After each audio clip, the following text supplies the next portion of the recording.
Agora nós vamos falar das 7 etapas de um estudo de impacto ambiental. Espero que vocês estejam acompanhando. O estudo de impacto ambiental, ou EIA, é a parte mais importante do processo de AIA, certo? Então a gente vai começar pela etapa número 1. Essa etapa nós já tivemos aulas sobre ela, né, que é uma referência à etapa de planejamento, onde serão realizados o reconhecimento ambiental preliminar.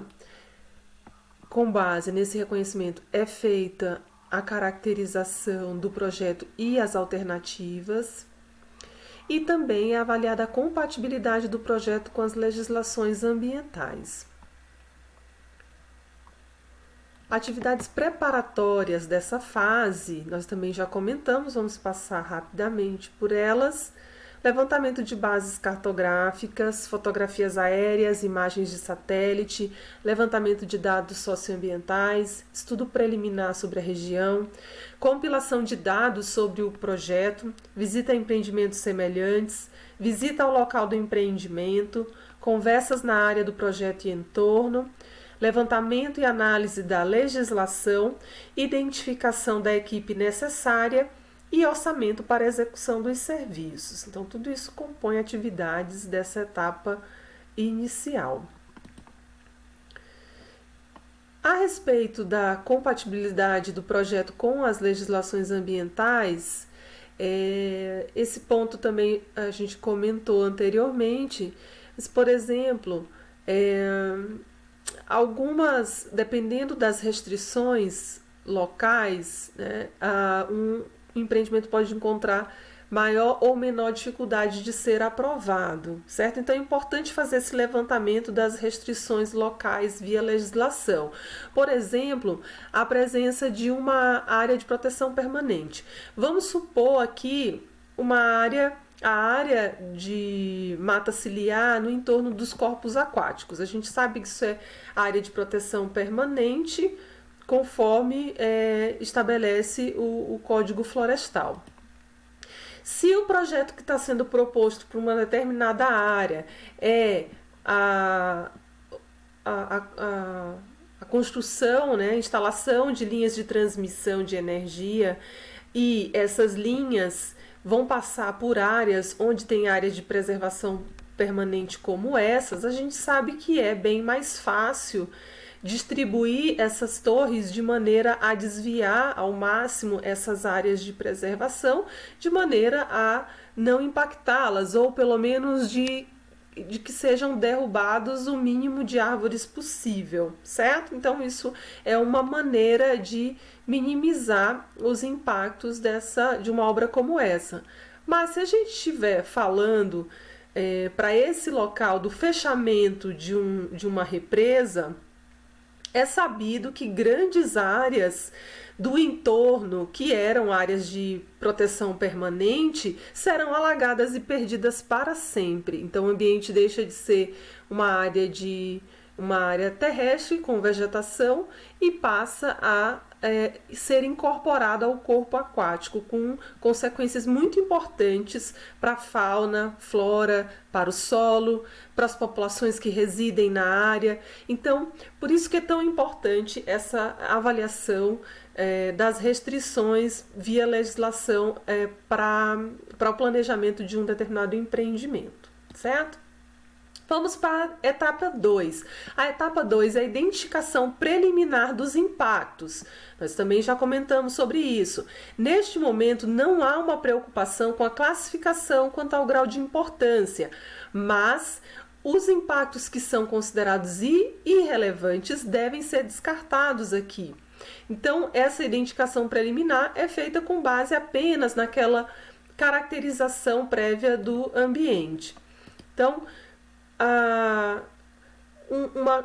um questionamento importante a ser feito nesse local é pensar nesse empreendimento que está sendo proposto, né, de que maneira ele interage com o ambiente, que consequências ele pode trazer para aquele ambiente.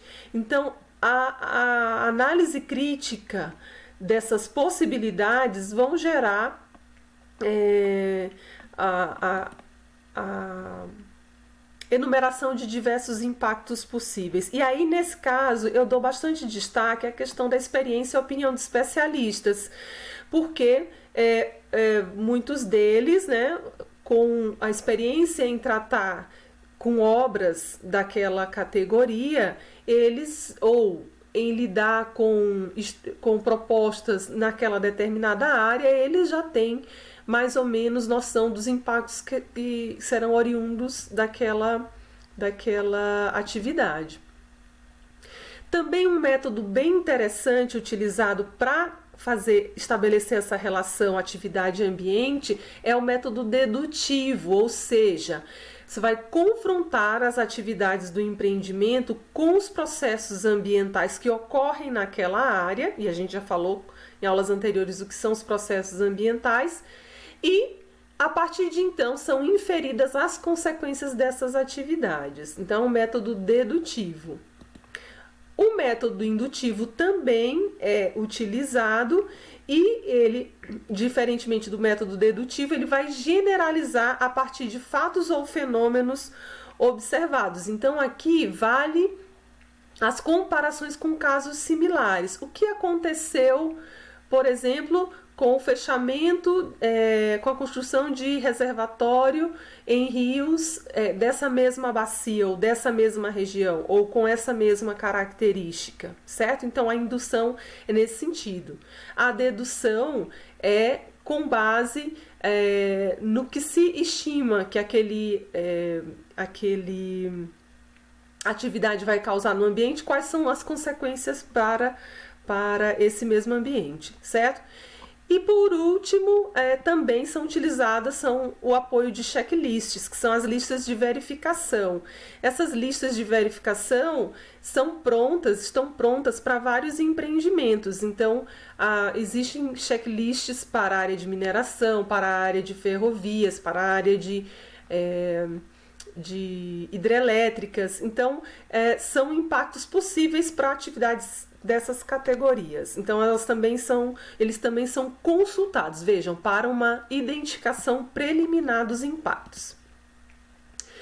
Terceira etapa é a determinação do escopo. Nós já tivemos aula sobre isso, né, pessoal? Então, aqui, particularidades do empreendimento são confrontadas com os interesses locais sociais e com a conjuntura, com o tipo de ambiente pretendido para a instalação daquele empreendimento.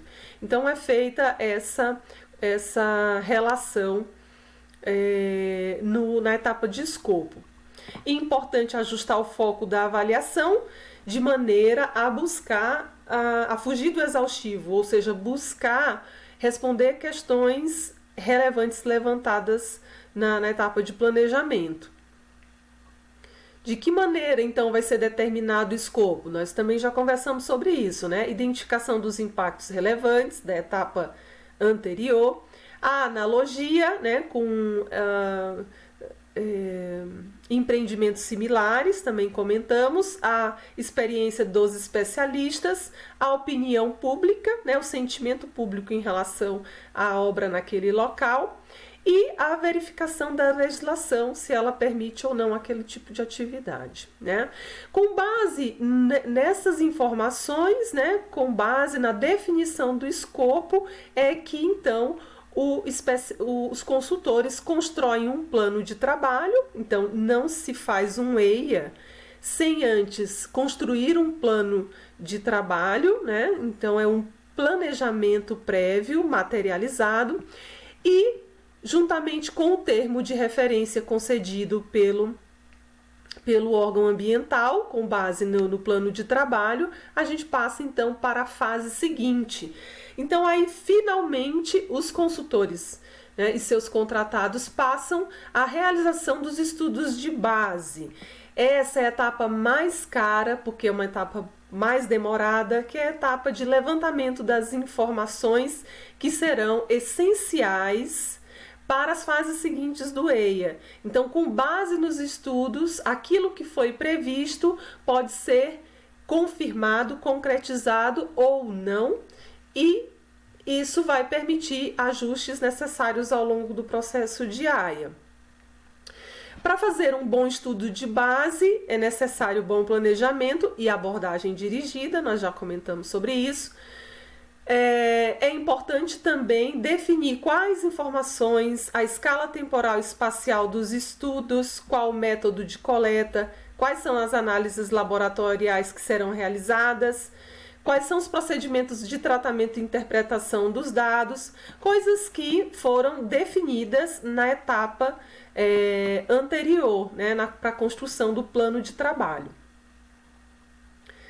É importante avaliar, quando está pensando num estudo de base,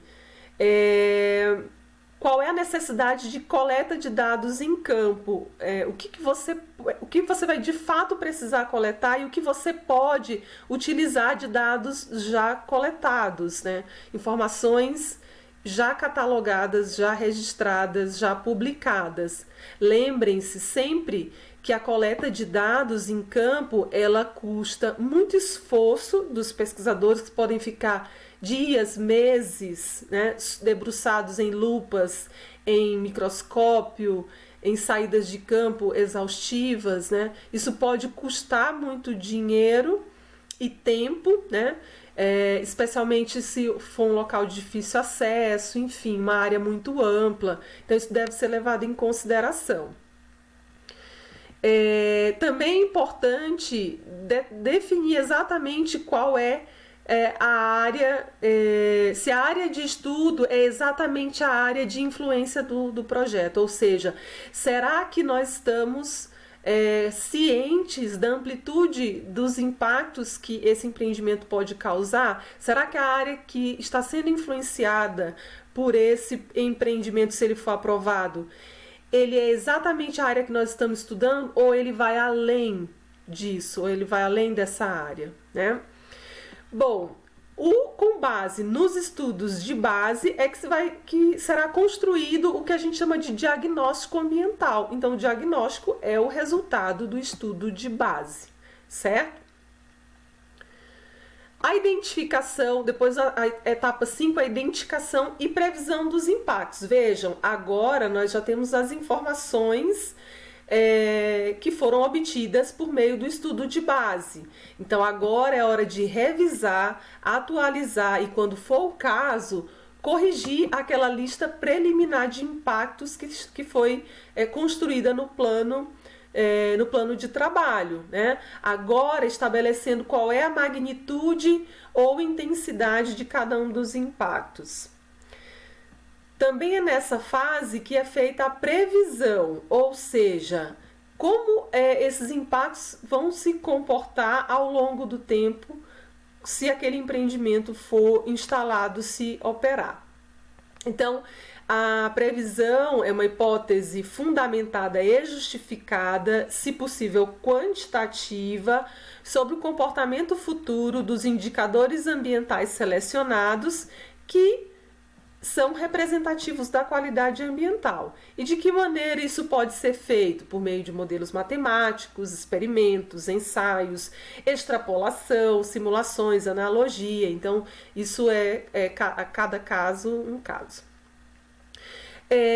A sexta fase diz respeito à avaliação dos impactos. É uma fase um pouco mais subjetiva, porque é aquela em que em que os consultores vão dar o peso dos impactos, qual é a importância, a significância, e isso vai ser particular daquele local e daquelas populações afetadas, né? Trata-se então de um item subjetivo, pois envolve juízo de valor. Extrapola a competência do empreendedor e a equipe técnica, ela vai além desses autores, né?